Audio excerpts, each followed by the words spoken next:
What do Spotify, Google Podcast, iHeartRadio, RadioPublic.com, and Pocket Cast all have in common? Me, the Conversation Piece podcast with Aquila. So go ahead and hit that notification button. Go ahead. I'll wait. All right, back to the show.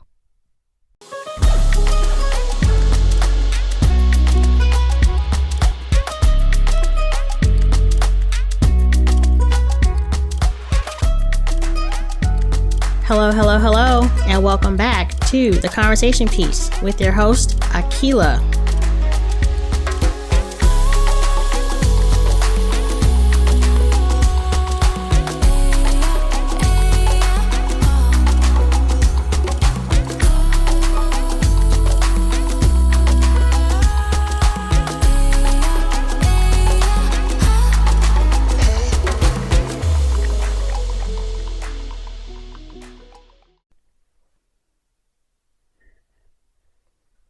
George Washington did not want black soldiers in the Continental Army. He wanted black soldiers banned from enlisting. He thought that by arming black soldiers, they would incite riots and rebellions and scare Southern slaveholders. The Continental Army had difficulty recruiting fresh bodies. He was desperate. He wrote to Congress begging for support. Not enough white men could be persuaded to enlist, so Congress instituted the draft, and each state had to fill a quota based on their population. Rhode Island has always been a small state, and at the time had a population under 60,000, but this was still not enough, and war was coming. An idea of 2 battalions, one white and one of black soldiers, both free and enslaved. When the Slave Enlistment Act passed in February 1778, stipulating that any enslaved person accepted to the 1st Rhode Island Regiment had to be, quote, immediately discharged from service of his master or mistress and be absolutely free, as though he had never been encumbered without any kind of servitude or slavery, end quote. The 1st Rhode Island Regiment, also known as the 1st Black Battalion in the U.S., was established. Though small, their impact was immense and immediate. This regiment was one of the few that served all 7 years of war, from the Siege of Boston to the Battle of Rhode Island, the Battle of Newport, to the Battle of Yorktown. Wherever they went, they stood out for being neatly dressed, the best under arms, and the most precise in all their maneuvers. General John Sullivan stated, quote, they displayed desperate valor in repelling 3 furious German infantry assaults. Yes, this was a regiment of Negroes fighting for our liberation and independence. By the best information, the Commander-in-Chief thinks that the regiment will be entitled to a proper share of the honors of the day, end quote. No achievement is successful without detractors, such as George Washington's initial reservations about Negro enlistment, according to Cameron Booton, a scholar of the regiment. Congress and the military leadership never fully embraced the recruitment of enslaved people. Cameron wrote, quote, permitting enslaved African Americans to serve as soldiers and return to their freedom in units similar to the 1st Rhode Island would have alleviated the American force's manpower shortages, increasing their operational abilities, and boosting their efficiency, especially in combat. Despite the successful example set by the Rhode Island Law of February 1778 and the combat performance of the 1st Rhode Island Regiment, many civil leaders across the country maintained their opposition towards recruiting slaves, and no large-scale legislation authorizing the enlistment of enslaved individuals was adopted, end quote. Nevertheless, the regiment was lauded and remembered for their tenacity, valor, and their loyalty. When their commander, Colonel Christopher Green, was murdered during a surprise attack, historian William Cooper described the unit as such, quote, the sabers of the enemy only reached him through the bodies of his faithful guard of blacks, who hovered over him to protect him, and every one of whom was killed.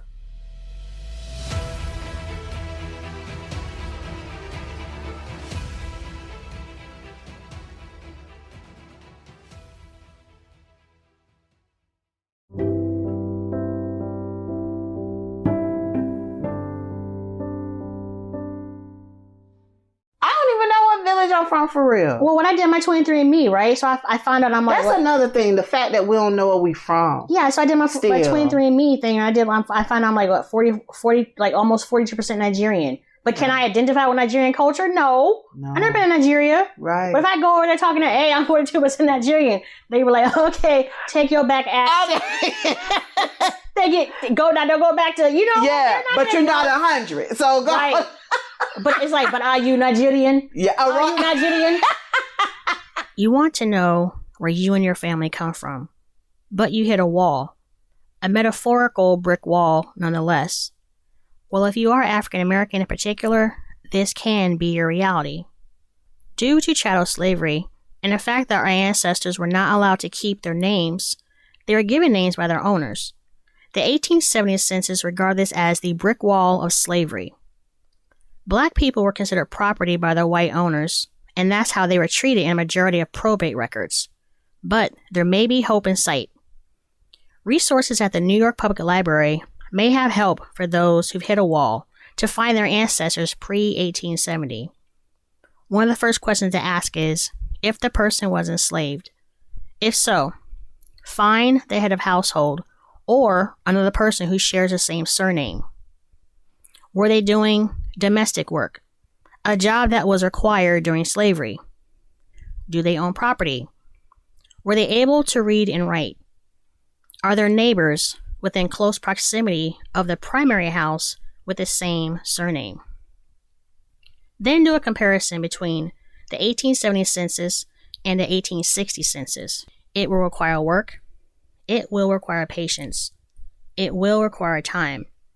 But if you want to gain a better insight into your past, you have to become comfortable with some unfortunate truths about the past.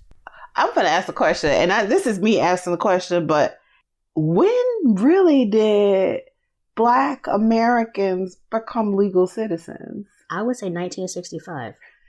Quick profiles and innovation. Let's start with Joseph Lee. Remember when Oprah proclaimed, "I love bread" for Weight Watchers? Well, she can thank Joseph Lee, the African-American man who invented the automatic bread maker. Born in 1849, he worked as a young boy in a bakery and opened 2 successful restaurants in Boston. In 1902, he opened up his own catering business. Observing that bread, if not used in a timely fashion, was going to waste, he used his observation and began to make breadcrumbs by inventing a machine that tared, crumbled, and grinded the bread into crumbs. He patented his invention in 1895. Thank you, Joseph Lee.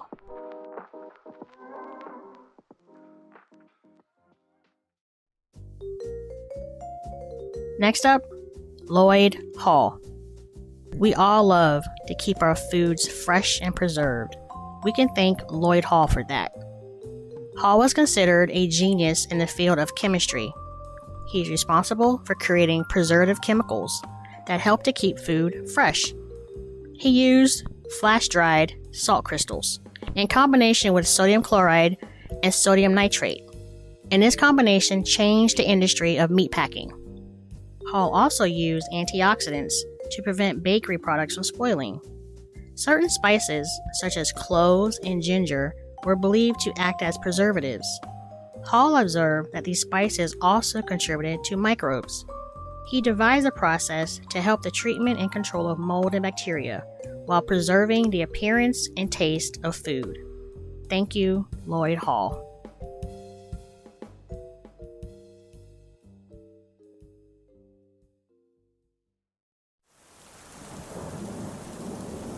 Charles Richard Drew, a pioneer in the field of blood storage and blood banking.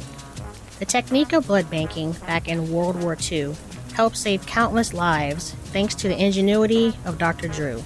Even though African Americans experienced segregation while donating blood in storage, the American Red Cross ruled that blood by Black people had to be stored separate from blood from white people.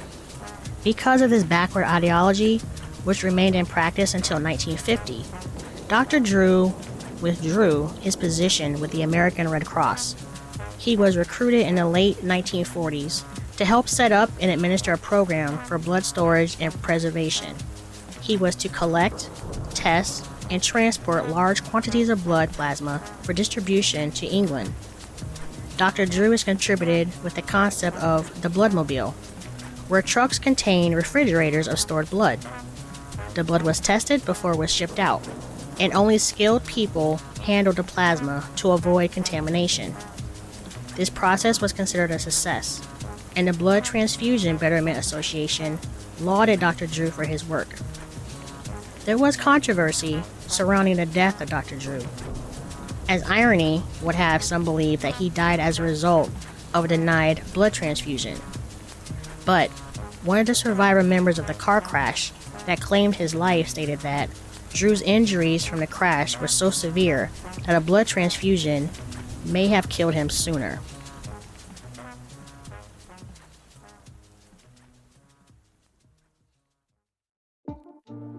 Dr. Daniel HALE Williams is the first African-American cardiologist to perform open heart surgery successfully on a human being in 1893.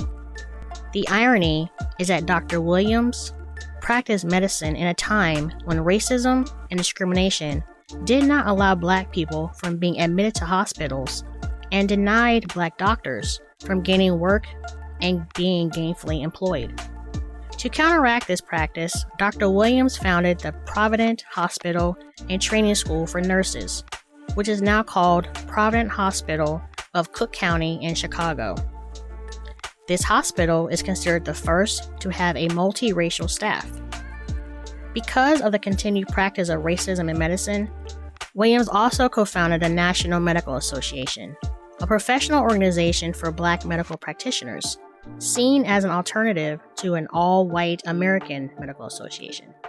His open heart surgery was a marvel as he performed the surgery without the tools of modern-day surgery. No x-ray, no antibiotics, or prep work. Thank you, Dr. Daniel HALE Williams.